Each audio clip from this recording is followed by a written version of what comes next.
hello again for another exciting, can't wait for it to happen, part 2 of Texas demographics.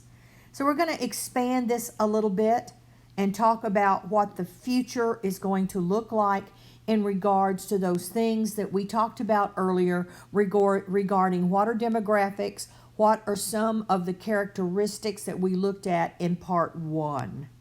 So let's begin by looking at the current numbers, and we're looking at racial groups. And I realize that when you are asked to choose a racial indication, that there are going to be other Pacific Islander, Native Americans, there are other designations, but for the purpose of simplicity, we're going to stick with the 4 basic racial groups, just to make this lesson tight and to make it very understandable. So when we look at the current numbers based on the 2020 census, the white non-Hispanics are currently 39% of the population of the state of Texas. Hispanic non-white, also you could say Latinos, they are also at 39%. Now let me just, for you math people out there, let me explain. It's like 38 point something something and then 38 point something something something. I rounded it up to the very next number. I realize if you add all this up, you could well get over 100. So don't go there with me. Once again, I want this lesson to be doable for you and something that you can chew on and think about. The African American population is currently sitting at 12%, and the Asians are holding at 5%. So those are your raw numbers as far as chunks of the population based on race out of the 30 million Texans. Okay? Now, the topic we have to introduce right now is the concept of the majority-minority state. This is a very unique situation for states that are like Texas. Up until, I would say, the year 2000, 20 years ago, Texas majority was white. The majority of the population, I would believe, would be in the mid 80 percentile, was white. The time period that I grew up in and was much younger in, and then as a young teacher. And so you look at when you talk about the majority, you're asking who has, look down here, power. Who has the ability to make the laws, make the rules, etc. And so for decades, and since Texas was created in 1836, it has been the white population. But that is shifting quickly to this concept of a majority-minority. So what this means, here is your definition right here, okay? Here's your definition, is when the minority population, the people who were once considered to be in the minority, in Texas's case, that is Hispanic, Latino, become the majority of the state's population. They begin to outnumber, are you listening? They begin to outnumber the prior majority. Now, once again, as you're taking notes on this, I want you to go right here and think about power, elections. None of this is separate in a vacuum, ladies and gentlemen. They have the majority in numbers, head count. But, look right here, do they have the majority in political power? Do they have, I would like for you to add this, do they have the majority in economic power?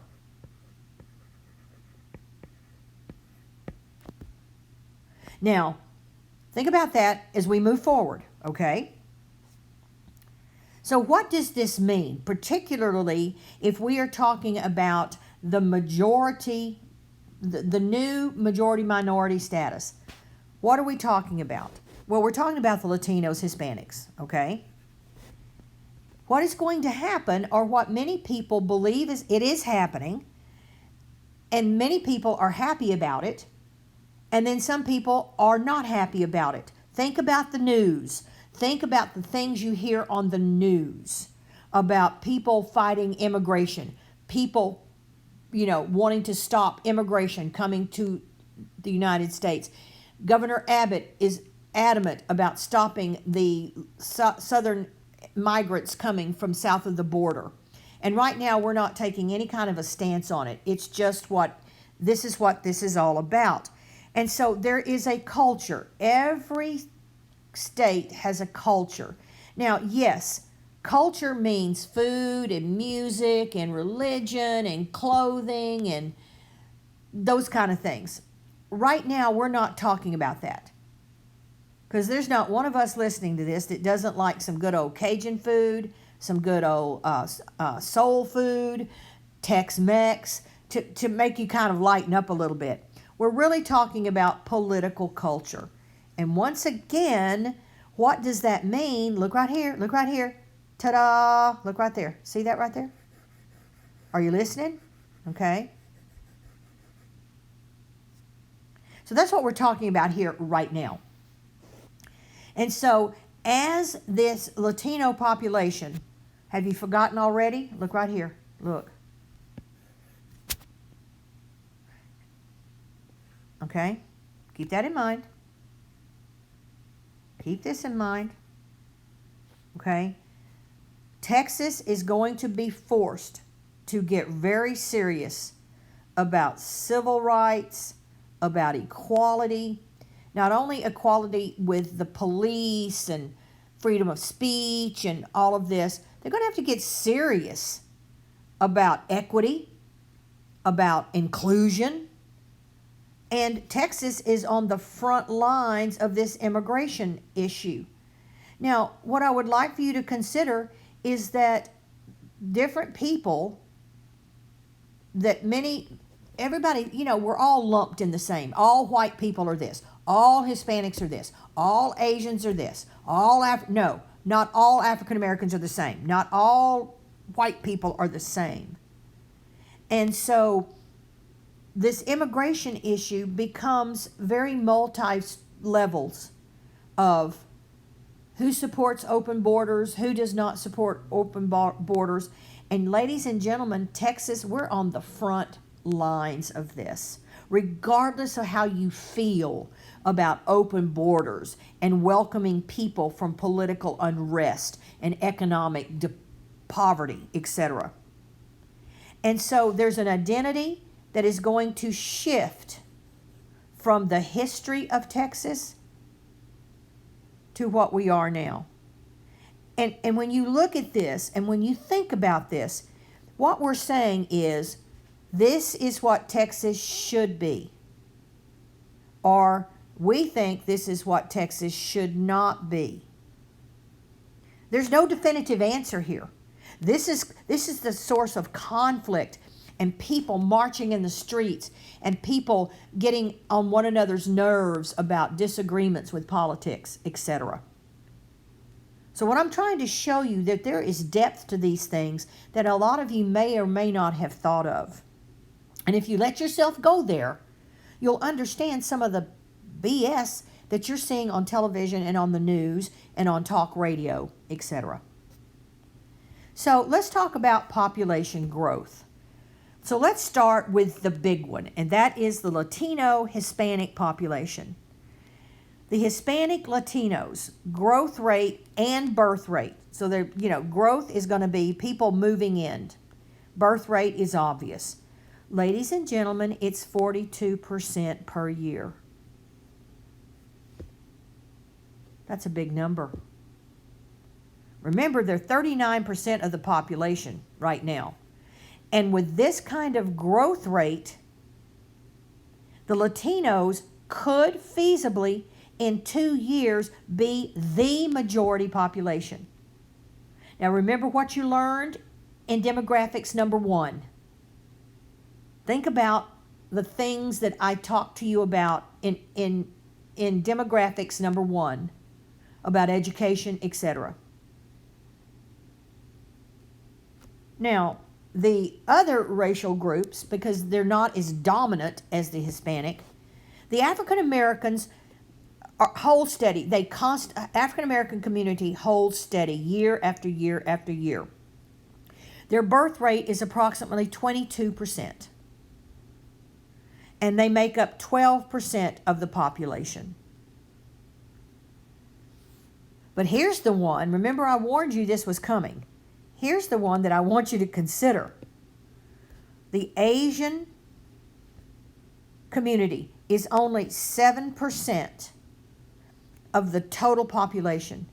But ladies and gentlemen, they have an 80% birth rate. And now remember, Asia is not just China, Japan. It's India, Pakistan. It's the Middle East. It's the Indian subcontinent. And then it's the Philippines, etc.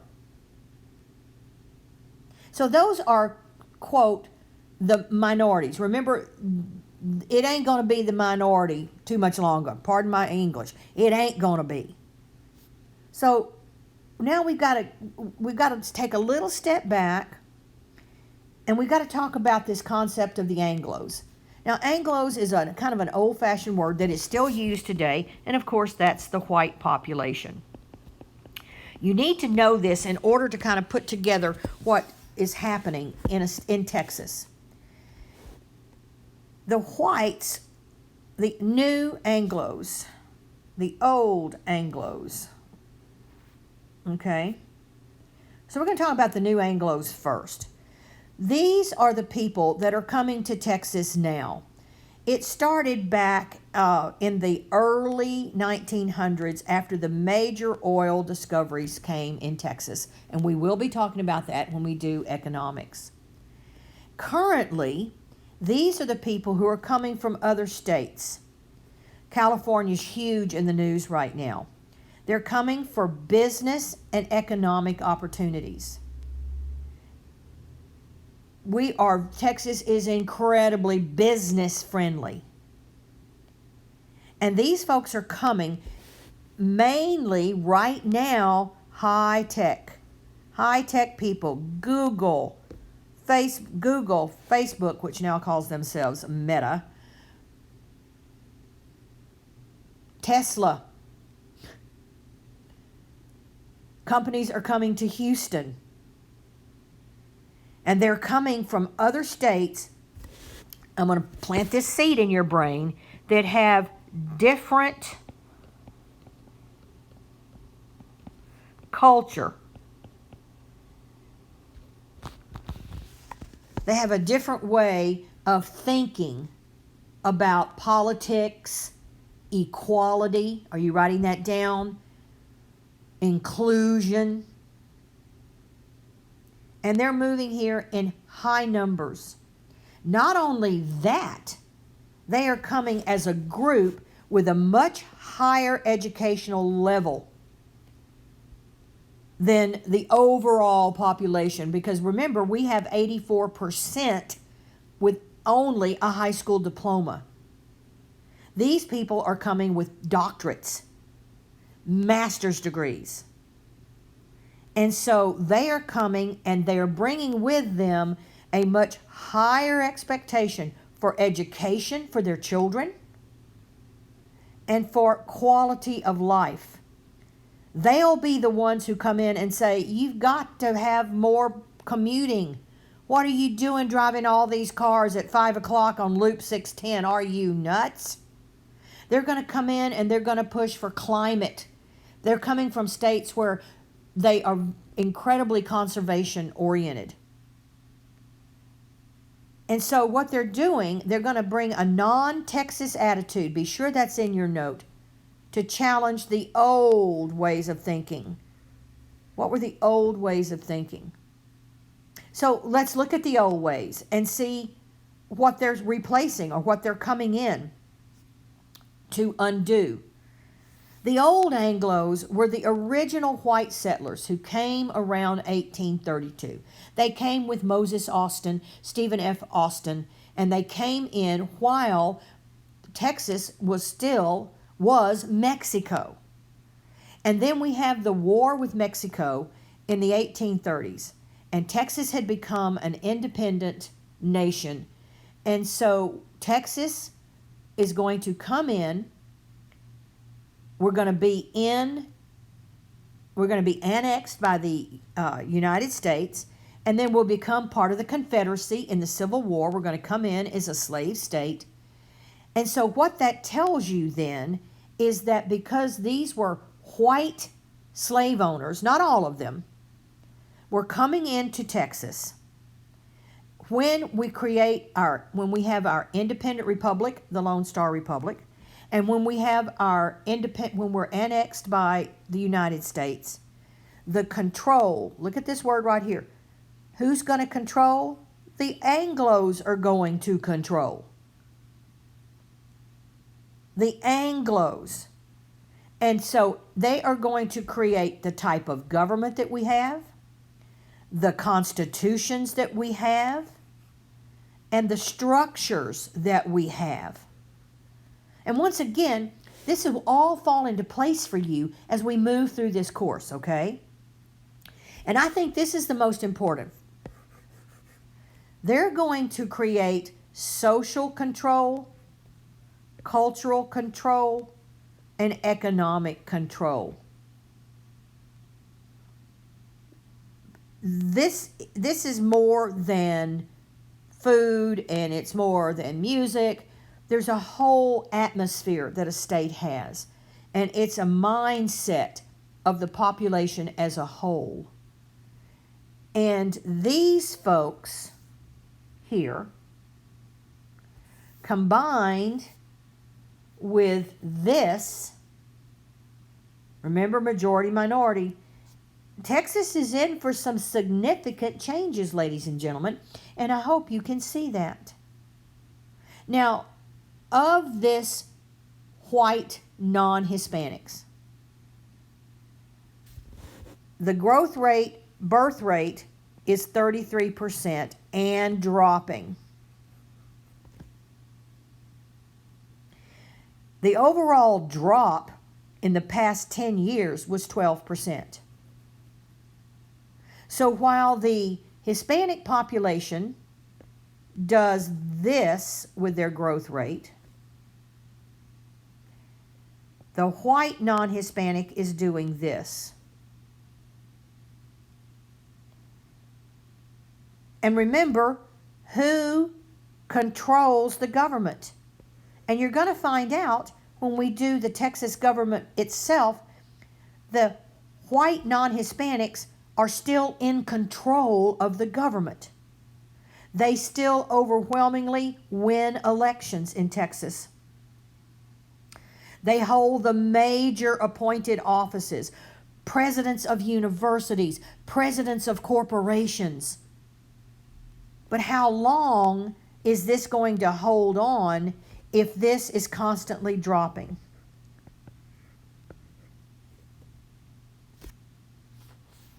What does that mean for Texas? What does it mean for certain groups who feel like, quote, they're losing power, that they're being outpopulated? I want you to think about that. I hope you're seeing that these things that I'm asking you to consider, they are tough to talk about. They are tough to think about, and it depends on which side of the coin you're on. If you are of a currently a minority racial group, you have a mindset that is different from, say, a 55-year-old white man who lives in the suburbs of Cypress. I want you to think about that. So I hope, again, that you have learned something from this, and I have given you something to think about, and as my grandmother used to say, to chew on. And so I'm going to let you go. I hope you're having a good day as you're listening to this, and I will see you.